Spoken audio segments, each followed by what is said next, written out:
High school class 9 छात्र सारंग कुमार नायक। मु नवम श्रेणी छात्री अभ्युष परिडा। मु सप्तम श्रेणी छात्री अभ्यास दास। मु दशम श्रेणी छात्री सुहानी आमर प्रोजेक्ट ना है सोलार कार्ड। आम सोलार कार्ड द्वारा जो आगामी पीढ़ी पेट्रोल डीजेल रखिपर। सोलार कार्ड 3टी बैटेरी यूज हम एवं एक सोलार यूज हम।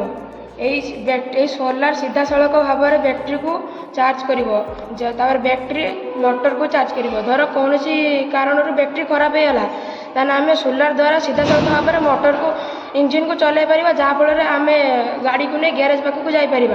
यही सोलार कार्ड द्वारा शक्ति संचय हो पार। यही सोलार कार्ड वायु प्रदूषण हम ना एवं आम वायु प्रदूषण होगा द्वारा आम देह स्वस्थ रही।